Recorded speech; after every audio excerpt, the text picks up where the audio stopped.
Good afternoon, everybody. Today's travel adventure takes us to the city of Melbourne, Florida.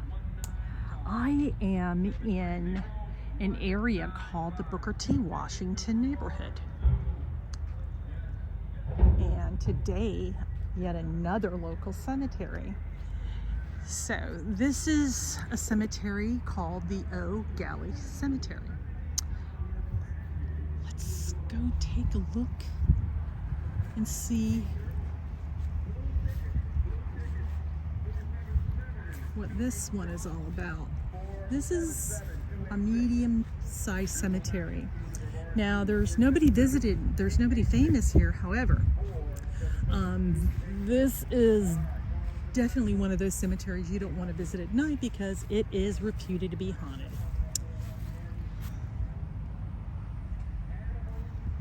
There might be some local graves that are reputed to be famous or reputed to be haunted, but it's a really interesting cemetery. It looks like if you were in Louisiana, this would fit right in. So yet another cemetery. I hope you are having a good weekend, and wherever you are, that you're enjoying your time.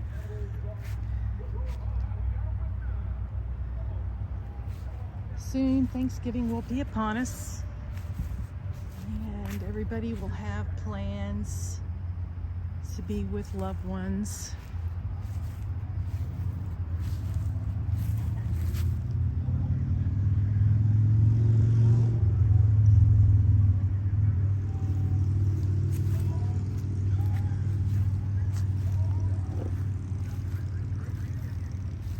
I don't think I have ever been in a cemetery at night. This is Reverend Salter. So there looks to be over there they're playing baseball.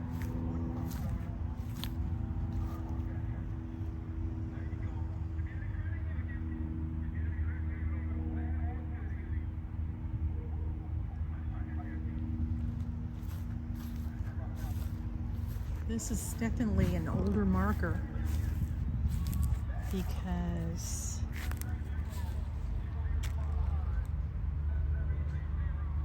it's all handwritten.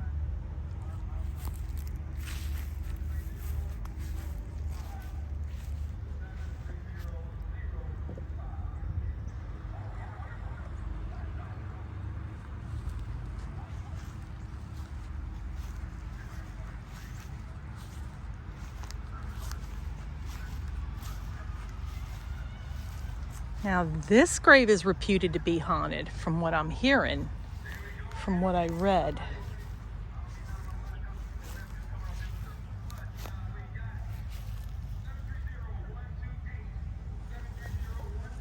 Kind of looks spooky, doesn't it?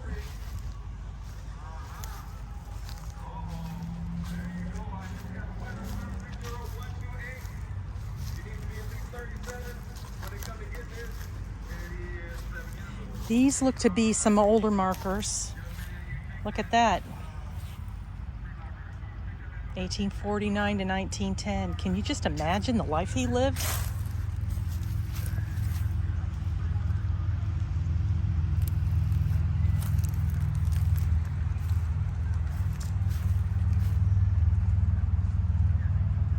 So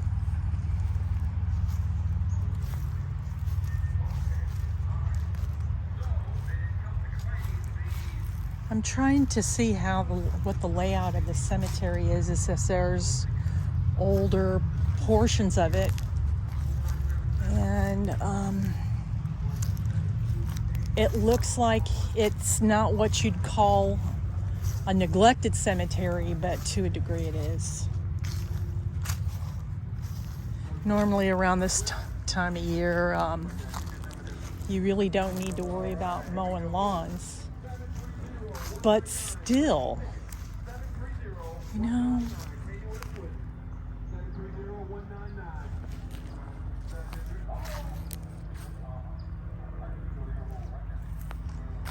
This looks to be a whole family of Wickhams. You got Joe, Bernice,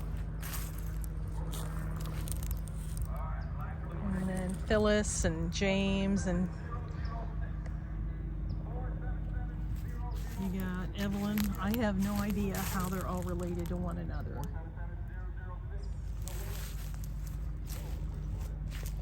Wow, 1877, 1887. Wow, almost 100 years old. What a life.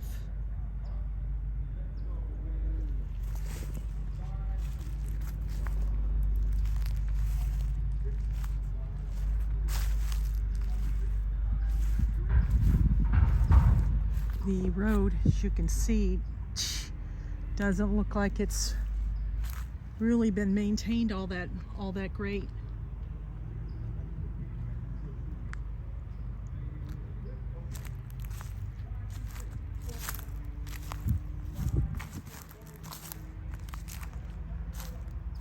You got Gertrude and George Pattison, I'm sorry, and Gordon.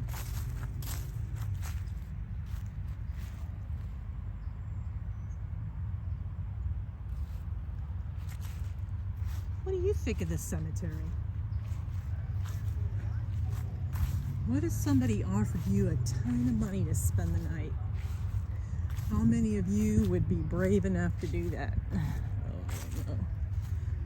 I honestly don't know if I could.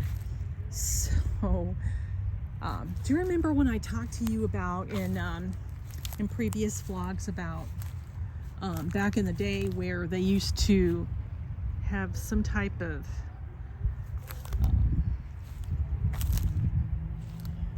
marking place where it shows this was a family plot? Well, and then I said this kind of tells you where the older section of the cemetery is, and this looks like this is a part of it. So this gentleman, nice headstone, was only 35 when he passed. And then 1858 to 1929.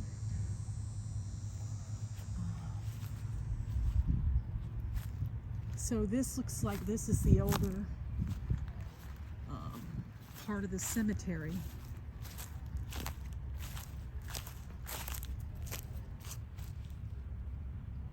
(1914 to 1928).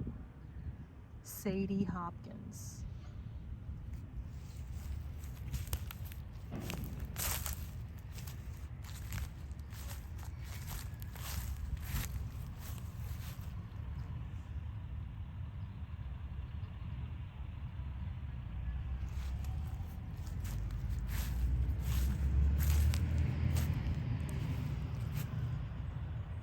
Died 1885 and was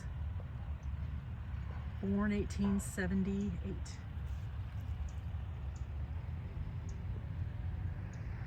So these are the older graves. So I wonder, I'm trying to get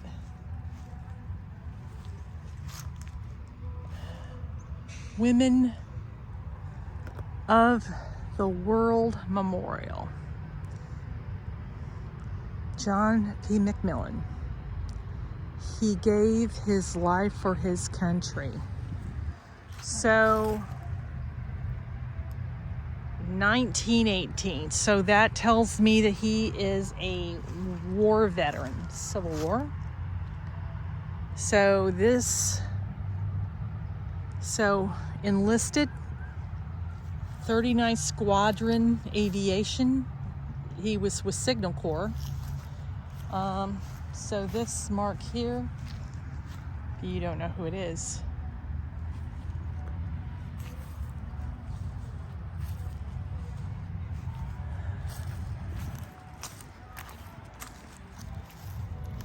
So there's a neighborhood over there.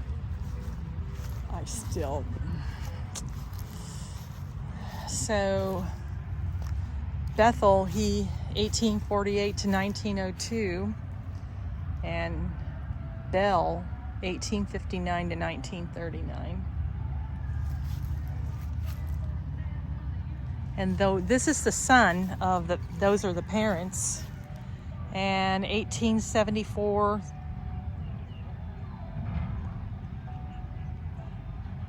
seven years old.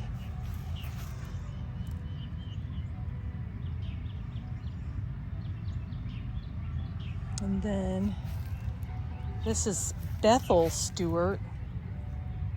That must be the original marker.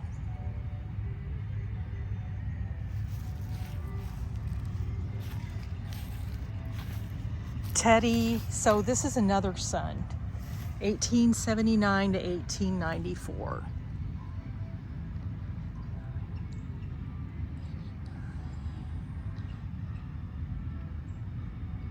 He was a teenager when he died.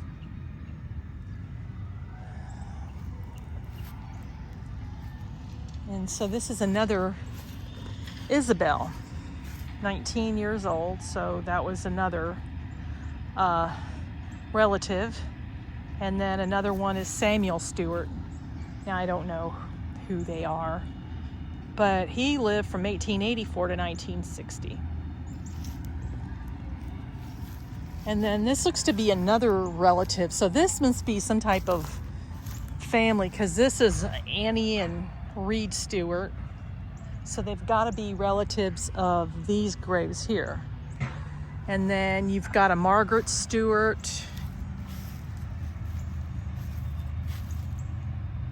And then you got Leslie McMillan, World War II.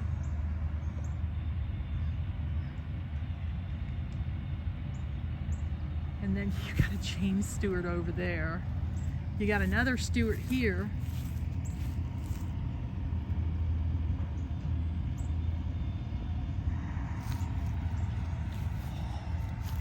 So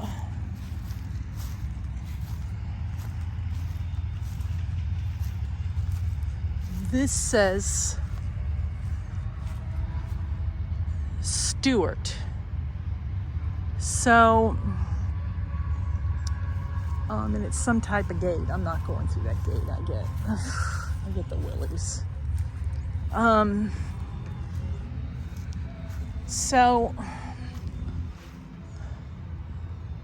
you got a whole bunch of Stewarts over here.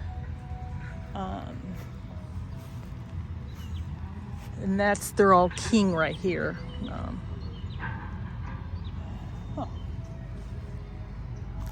Interesting. So the property line is right over there. And then you got another baby. 5 years old.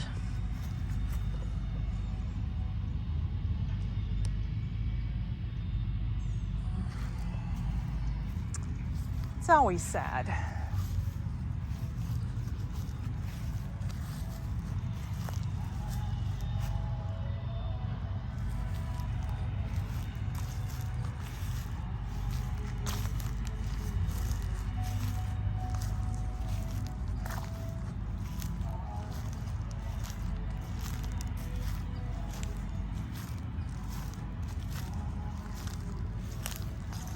Like I said, it's easy to walk.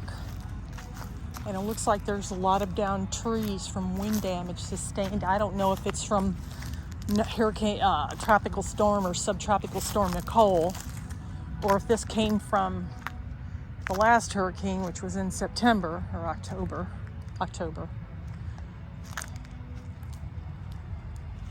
And they just never got around to clearing it up. Amazing. See, that's a little line right there.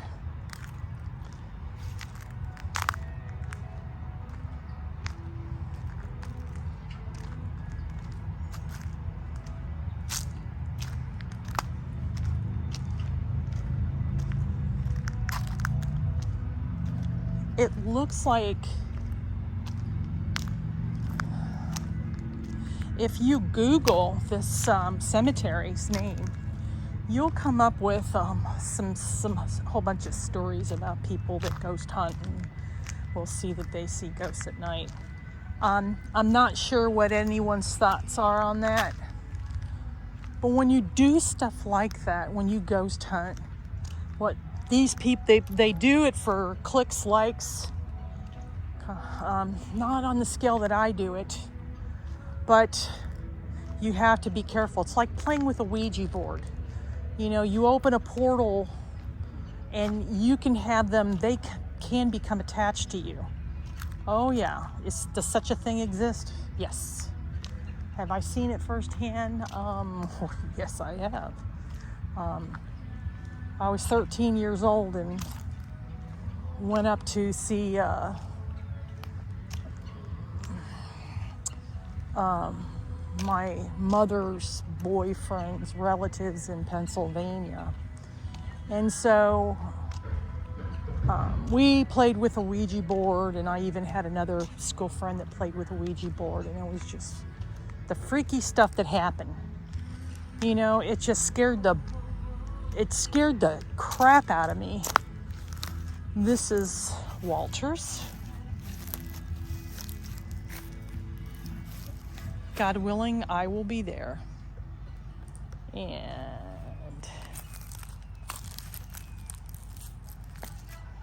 the 1956. And I guess this is the wife, and died in 1954. And she says, I'll be waiting for you, Percy. I'll be waiting for you, Percy. And then he says, God willing, I will be there. That's cool.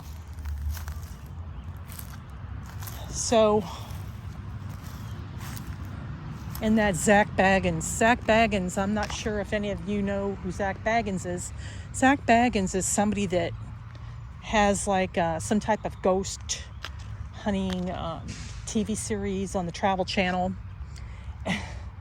And he owns this haunted museum in Las Vegas.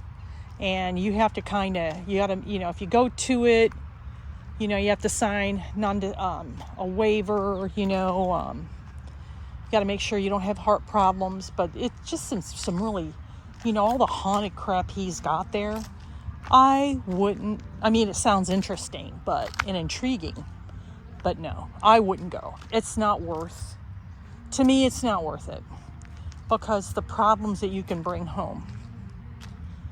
And so, like I said, you know, we live in a time where, you know, I can go to a bookstore and I can read, I see books on magic, books on witchcraft, TV series on magic, TV series on witchcraft. I'm just not into that. I just think it's something people may want to think about when they turn that television dial, you know. But, well, those are my thoughts, folks. It's just things that I ask that you do your research on before you venture into those things. But with that said, how did you enjoy your trip to the cemetery this afternoon? It was interesting.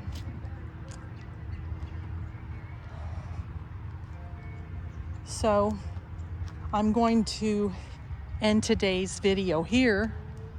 I hope you enjoyed it. Please tell a neighbor, tell a friend, tell a coworker, tell a family member, tell your next door neighbor. Share, because that's how this channel grows through you.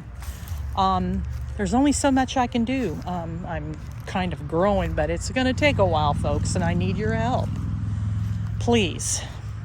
And with that, I want to, again, this is your Florida Golden Girl, saying thank you for watching. Don't forget to click subscribe. Don't forget to click on the notification bell to let you know when I'm going to upload new content. I normally upload new content every Saturday. What I'll do is in the about area, I will put my email, so if you want to check it out, that's cool. So I want to thank you for watching again. This is your Florida Golden Girl saying thank you again for watching, and so long for now.